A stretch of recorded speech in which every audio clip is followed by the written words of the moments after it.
Compañeros Buenas y tardes. compañeras de la prensa, un gusto. Bueno, buenas tardes también a todos los trabajadores y todas las trabajadoras del mundo. Este 1 de mayo, eh, tan especial, que hoy nos toca conmemorarlo de una forma bastante particular. 1 de mayo es un día de lucha de la clase trabajadora a nivel mundial. Pero claro que este año se desarrolla en circunstancias especiales, del mismo modo que se desarrollan los trazos más importantes de la economía, el pensamiento político y la cultura. Ellos adquieren un carácter transnacional en épocas de capitalismo. Se viene desarrollando también aquí una pandemia de carácter global, y para la clase trabajadora mundial esto implica que los males del capitalismo, un régimen basado en la acumulación del capital que produce y reproduce brechas de desigualdad a todo nivel, se le agrega esta pandemia, que opera como amplificador al exacerbar todas las desigualdades.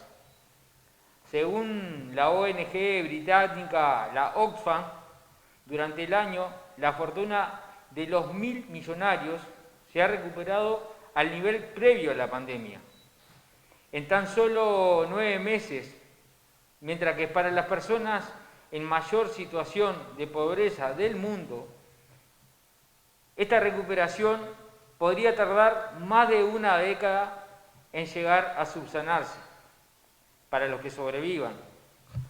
Así lo indica la Oxfam. Según la misma institución, la fortuna de las 10 personas más ricas del planeta se incrementó en 540 millones de dólares desde el 31 de marzo al 31 de diciembre del 2020, mientras que estimaciones diversas ubican el incremento de la pobreza por debajo del umbral de $5,50 por día.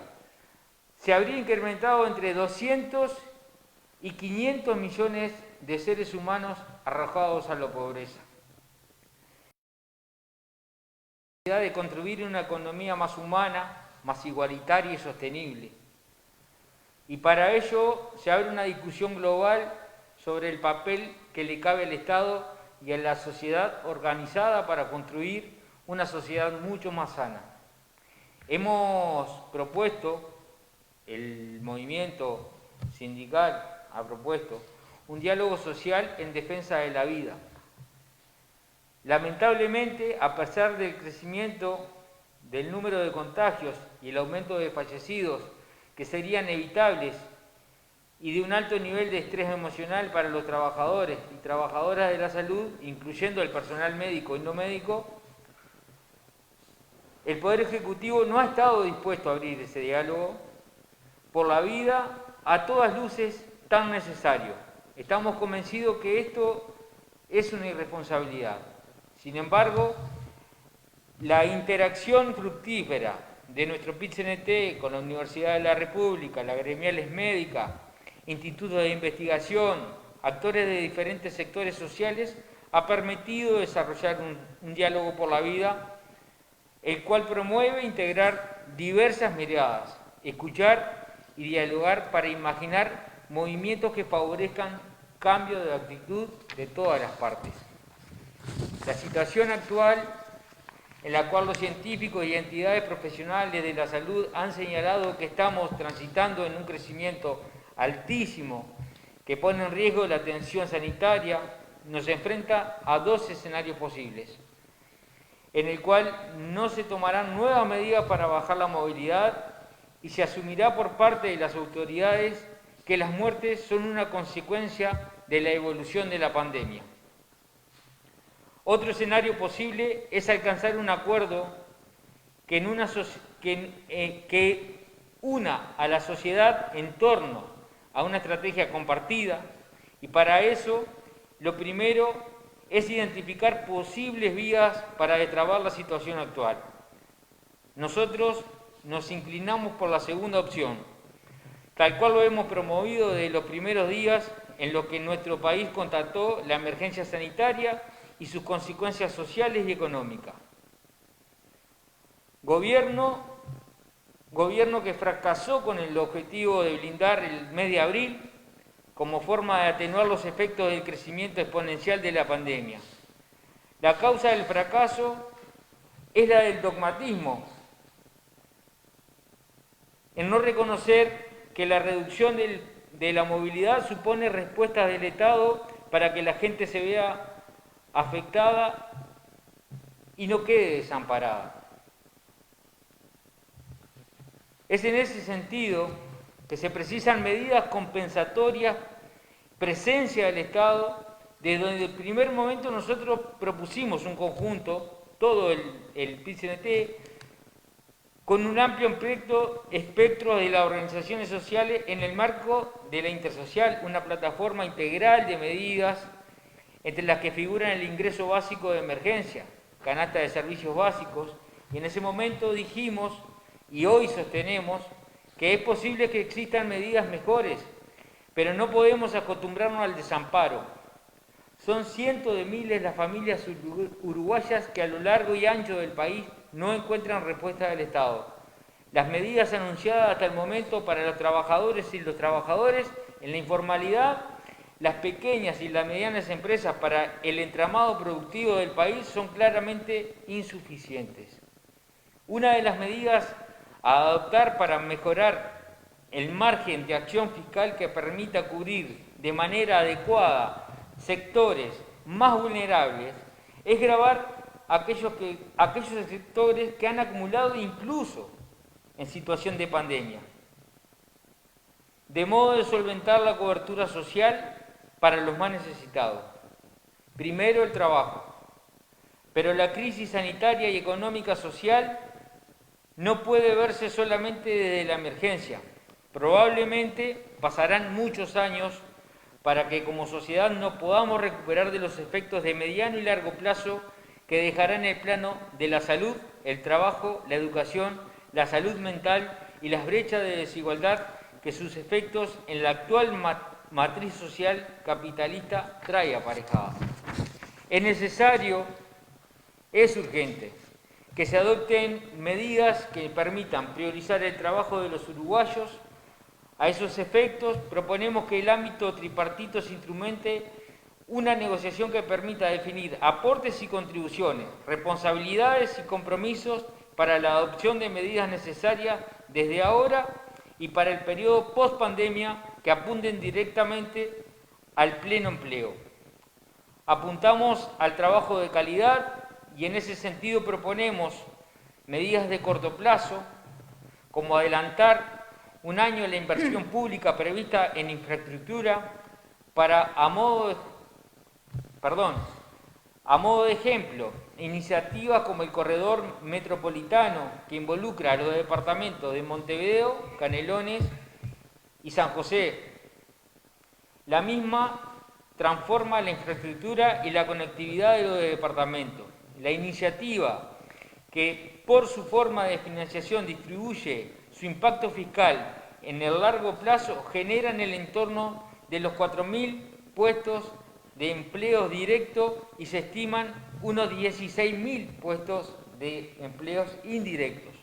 Inversiones de este tipo generan un impacto económico, ambiental y social importantísimo. Un tipo de inversiones que promueven desarrollo en el sentido de lo que planteamos para el país. Plan de compras públicas para el desarrollo de proveedores nacionales, que supone una utilización de la capacidad de compras del Estado en alimentos, vestimenta, industrias manufactureras, servicios públicos, para generar un plan que permita potenciar desde las compras estatales los sectores productivos del Uruguay para que genere empleo y dinamicen la economía. Estudios sectoriales que determinen oportunidades de mejora en cada rama de actividad y de cadena productiva. Medidas de mediano plazo. En materia educativa es fundamental adoptar medidas que permitan abordar los aspectos de la brecha educativa que la pandemia exacerbó.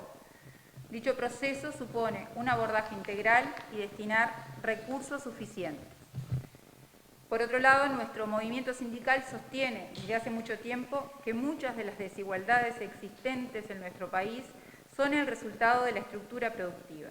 El cambio de la matriz productiva es uno de nuestros principales desafíos para generar empleo de calidad y reforzar la soberanía nacional. La necesidad de insumos de elaboración industrial, de respuestas productivas, quedaron más en evidencia que nunca durante la pandemia. El Estado tiene un rol estratégico en el diseño, la promoción y la inversión de un cambio de modelo de desarrollo. En consonancia con estas necesidades, es fundamental desarrollar una línea de integración regional que permita modelos productivos complementarios para el desarrollo de nuestros pueblos. La integración regional es un marco imprescindible para la generación de empleo de calidad, de industria nacional de alta tecnología. Nuestro país tiene enormes potencialidades que es necesario impulsar con infraestructura, transporte, telecomunicaciones, energía y desarrollar criterios de complementariedad industrial, de economía al servicio de la integración cultural y social de nuestros pueblos. Y en el largo plazo necesitamos potenciar los ámbitos existentes y promover un espacio de desarrollo estratégico que nos prepare para afrontar los desafíos que nos impone la sociedad del conocimiento. Además, necesitamos un programa de educación en el trabajo, desarrollar un sistema para el que la gente, en su educación técnica, que permita que algunas horas de estudio se desarrollen en los centros de trabajo. Por otro lado, el compromiso del movimiento sindical con la lucha por los derechos humanos es un compromiso de siempre. Saludamos la adhesión de familiares de detenidos desaparecidos a las actividades realizadas en el día de hoy, sumándose a la recolección de firmas y alimentos para las ollas populares. Adherimos a la convocatoria a una marcha virtual para el 20 de mayo y bajo la consigna ¿dónde están? No al silencio ni a la impunidad, memoria, verdad y justicia, definido por familiares, a la vez que anunciamos que en San José diremos presente al homenaje a nuestras y nuestros compañeros desaparecidos y asesinados. Recuperemos para este presente lo que fue el contenido y la lucha de toda una generación de josefinos. Celebramos la decisión de la jueza Silvia Urioste de encarcelar al coronel Eduardo Ferro, procesado por la desaparición forzada de Óscar Tassino y otros delitos de lesa humanidad investigados, generando una señal inequívoca para nuestro presente. Habrá justicia. Por otro lado, queremos decir algo del departamento de San José, de nuestro departamento. Y ahí vamos a volver a repasar que el 15 de febrero amanecimos con 15 de nuestras profesoras y profesores y una funcionaria del Liceo 1 separados de sus cargos, sumariados por atentar contra la laicidad.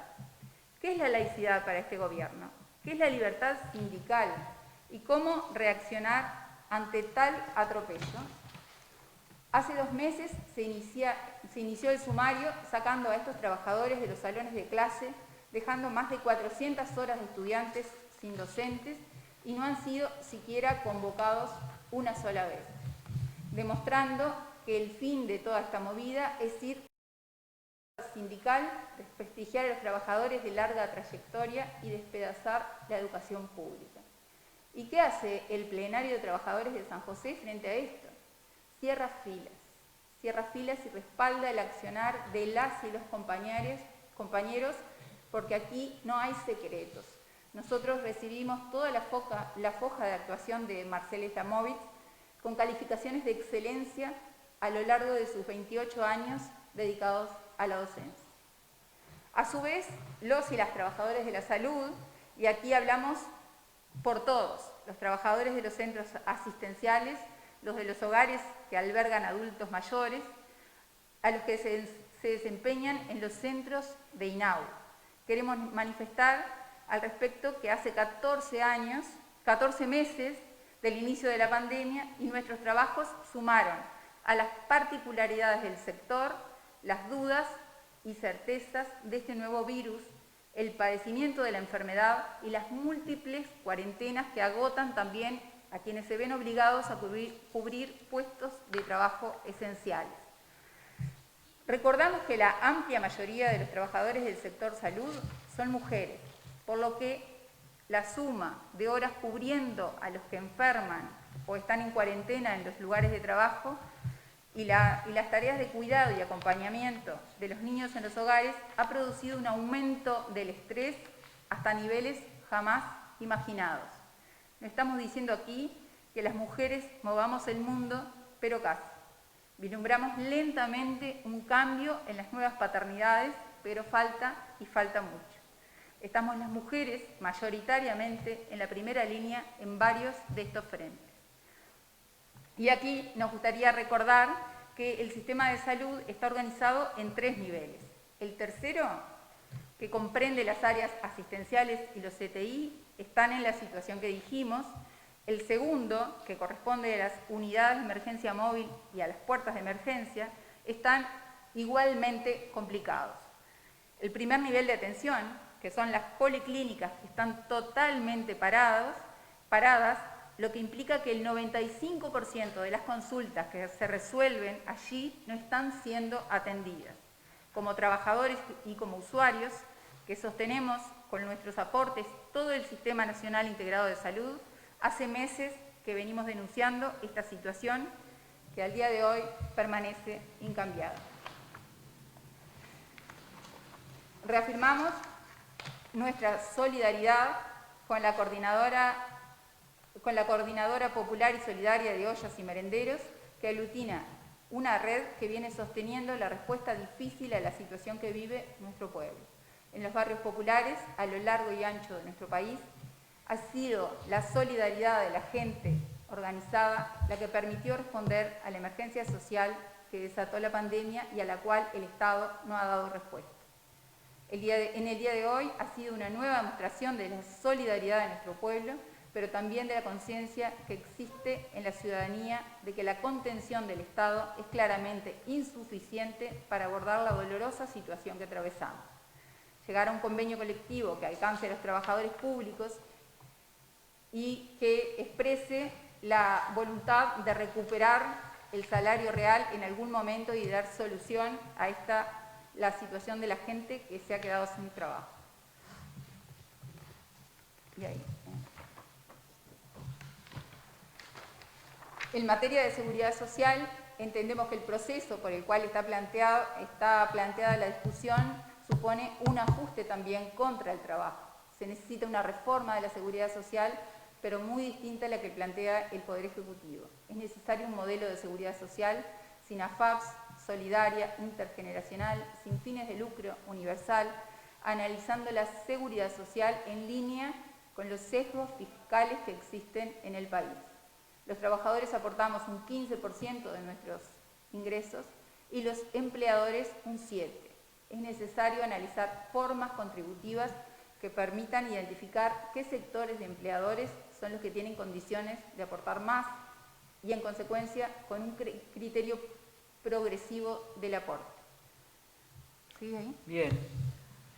La campaña. Remarcar también que la campaña de recolección de firmas para que el pueblo sepa y decida sobre la LUC, la campaña en la que venimos desarrollando, que dejó claro que en la sociedad no conoce los contenidos de la ley de urgente consideración, y el proceso de recolección de firmas ha adquirido un carácter informativo,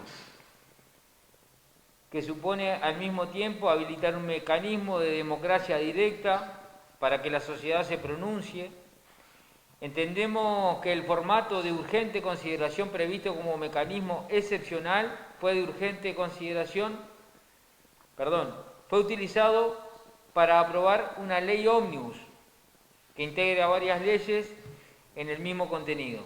La LUC aborda aspectos regresivos en materia de derecho y de libertades, de protección a los derechos de los inquilinos en el régimen de alquileres, de transformaciones en las formas democráticas de la gobernanza del sistema educativo, de modificaciones del régimen de adopciones, de cambios que limitan el derecho de huelga, en defensa de un rol estratégico de las empresas públicas y de defender el rol de la ciudadanía a pronunciarse con información sobre su contenido, es casi una necesidad poner en fortalecimiento los mecanismos de información populares. Son decenas de miles y las y los militantes que a lo largo del ancho del país nos movilizamos, extremando, claro, que el cumplimiento de los protocolos sanitarios y los cuidados y en defensa de una hazaña democrática. Nuestro reconocimiento y cariño a todas las compañeras y compañeras que durante todos estos meses y en especial en esta jornada han desarrollado una tarea enorme en todo el territorio. La verdad que en el día de hoy ha sido una conmovedora demostración de compromiso, de militancia, de homenaje a la historia de la lucha de la clase obrera. Hay cientos de puntos instalados a lo largo y ancho de nuestra patria, cientos de miles de compañeros y compañeras que hoy, 1 de mayo, se desplegaron. Estamos convencidos de que esta hazaña que estamos promoviendo va a quedar inscrita en las páginas más gloriosas de nuestro compromiso democrático de las y los trabajadores uruguayos. El objetivo de mayo y junio es alcanzar el 25% de la voluntad de las personas que integran el padrón electoral. En ese sentido, manteniéndonos en lo departamental, queremos señalar que en estos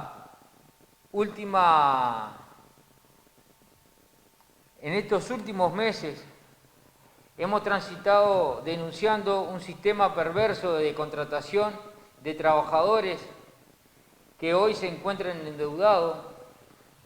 Los trabajadores del tarifado han sido desplazados del sistema de derecho laboral por una contratación que se dio en el 2016 y lo hemos denunciado, pero hoy principalmente en este 1 de mayo queremos recordarle a la señora contadora, empresaria, intendenta, que los trabajadores del tarifado siguen esperando respuesta. Los trabajadores del tarifado se siguen endeudando con el BPS porque no han tenido solución sus problemas. Y tiene que recordar que en el 2016, como secretaria general, firmó el convenio y la particularidad de contratación en el modo de monotributista, del cual sostuvo y sostiene un sistema donde algunos se privilegian trabajando y otros se endeudan empobreciéndose. El movimiento sindical departamental ha brindado solidaridad con ellos, que hasta ayer recibieron la última canasta, pero es necesario que la actitud cambie. Nos quedan muchos años para dialogar con el gobierno departamental, pero pensamos y estamos convencidos que la primer señal se debe de dar y se debe reconstruir el relato que dejó en la calle a 4 trabajadores con una deuda que es insalvable para ellos. Reivindicamos esto, reivindicamos que tengan compasión y que haya respuestas de inmediato para ello. En ese sentido también recordar que en San José hay 3.000 puestos de trabajos asalariados menos y no hay convocatoria al comité departamental del INEFOP, no hay soluciones de ingreso, de empleo, salvo las pocas pasantías por 6 meses que se presentaron en la Junta Departamental, y con ello obviamente que no salvamos esta crisis. Por último, queremos dejar nuestro compromiso como parte de un movimiento sindical internacional, el compromiso con nuestros pueblos hermanos El movimiento obrero es un movimiento antiimperialista por definición, nuestros principios. Nuestros pueblos tienen una larga historia de dignidad en defensa de su autodeterminación y de hermandad. Por eso, una vez más, expresamos nuestra solidaridad con Cuba y la necesidad de poner fin al bloqueo inhumano que sostiene el imperialismo. También nuestra solidaridad con el pueblo de Haití, que hoy libra una dura lucha por su libertad. Además, nuestras justas reivindicaciones, es necesario desplegar a lo largo y ancho de la patria un proceso democrático participativo de convergencia de la ciudadanía en un proceso de elaboración de un programa de respuestas, un proceso germinal de ideas y propuestas para la emancipación nacional y el desarrollo productivo. Lanzamos de acá una convocatoria amplia a todas las organizaciones sociales, populares, que confluya en una gran asamblea del pueblo que sintetice este proceso. Es necesario un proceso de elaboración de todo el pueblo, desde el pie, en lucha por la emancipación de la clase trabajadora y de la humanidad. Primero la vida, primero el trabajo, viva el 1 de mayo, viva la trabajadora, vivan los trabajadores. Salud. Muchas gracias.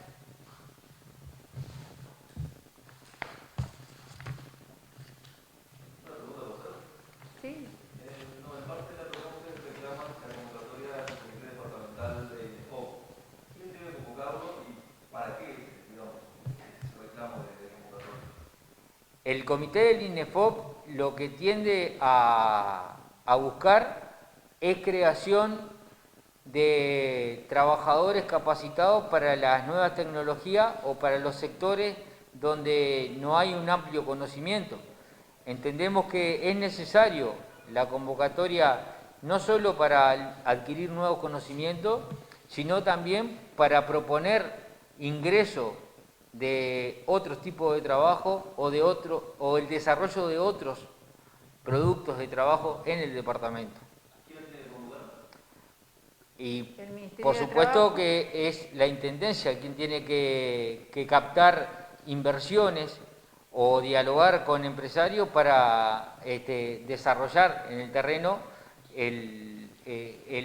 la capacitación necesaria para cubrir esas nuevas inversiones que podrían crearse. Obviamente que el plenario tiene un trabajo por delante y es proponer inversiones, es proponer trabajo junto con ellos, ¿no? Pero el comité departamental tiene que abocarse a la tarea de captar ese tipo nuevo de ingreso, de fuentes de ingresos que permitan desarrollar la capacitación, ¿verdad?